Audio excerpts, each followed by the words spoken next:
Assalamualaikum warahmatullahi wabarakatuh. Bertemu kembali dengan saya Dr. Sofi.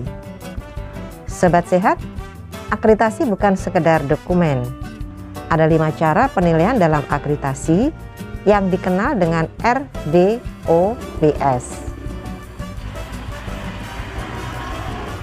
Penjelasannya adalah 1.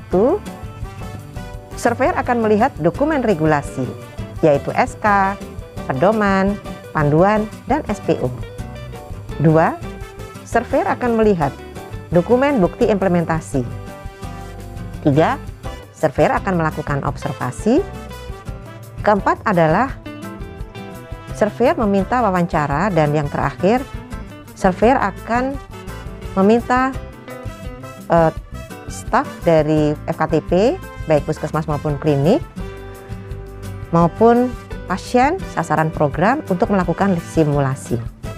Ini untuk membuktikan apakah kita sudah melakukan kerjakan yang kita tulis yang kita kerjakan.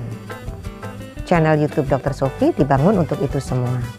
Sobat sehat, ini video saya yang ke-234 yang akan membahas pendidikan dan pelatihan pencegahan dan pengendalian infeksi di fasilitas kesehatan tingkat pertama. Sebelum melihat video 234 ini, saya anjurkan sobat sehat melihat video tentang PPI di FKTP pada video 212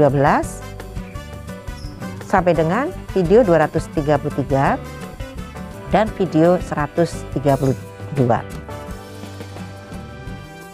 Di video ini kita akan membahas pendidikan dan pelatihan PPI.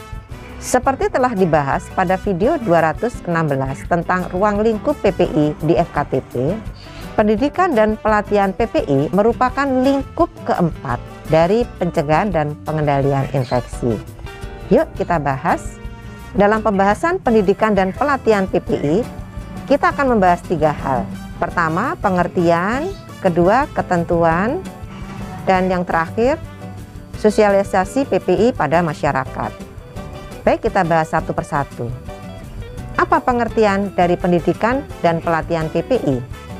Pendidikan dan pelatihan PPI adalah kegiatan pendidikan dan pelatihan yang berkaitan dengan pencegahan dan pengendalian infeksi, baik untuk tenaga medis maupun untuk perawat dan tenaga kesehatan lainnya, yang diadakan oleh Kementerian Kesehatan, pemerintah daerah, organisasi profesi, atau organisasi lainnya sesuai dengan ketentuan perundang-undangan, merujuk pada ketentuan PPSDM Kemenkes RI.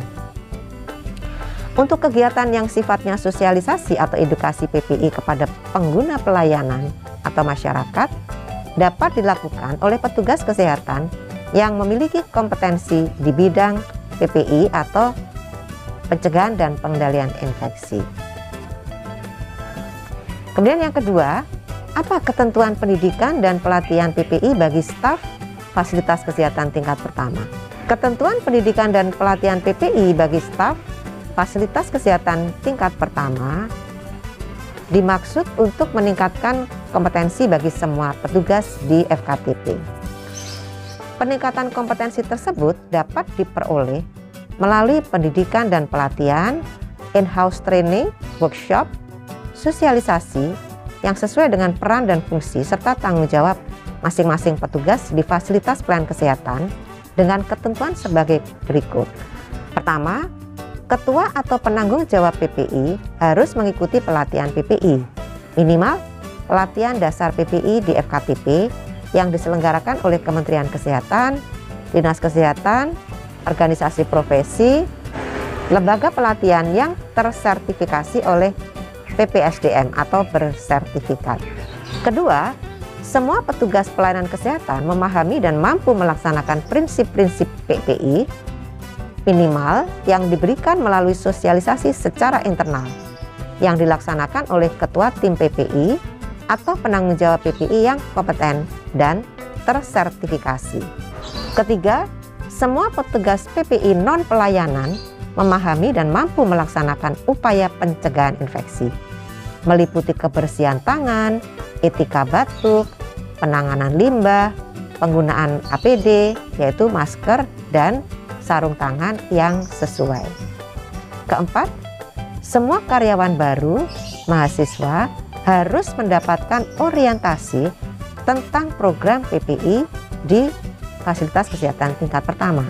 Selanjutnya kita akan bahas yang ketiga, bagaimana sosialisasi PPI kepada masyarakat. Materi sosialisasi PPI kepada masyarakat atau sasaran meliputi 1.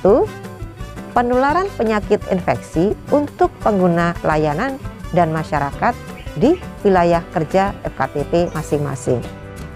2. Tentang kewaspadaan isolasi, disampaikan secara garis besar.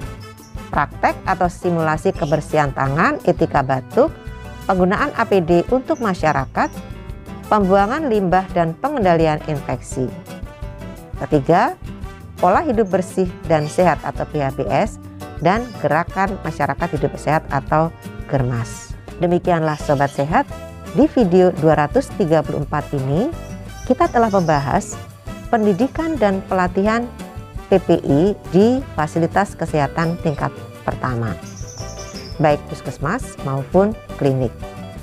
Sobat Sehat bisa membaca lebih rinci pada Permenkes RI nomor 27 tahun 2017 tentang PPI di Fasyankes dan 2. Pedoman teknis PPI di FKTP Kemenkes RI tahun 2020. Kita akan bertemu di video 235 untuk membahas tentang surveillance, pencegahan dan pengendalian infeksi atau PPI di FKTP. Sampai di sini dulu ya. Semoga selalu sehat. Wassalamualaikum warahmatullahi wabarakatuh.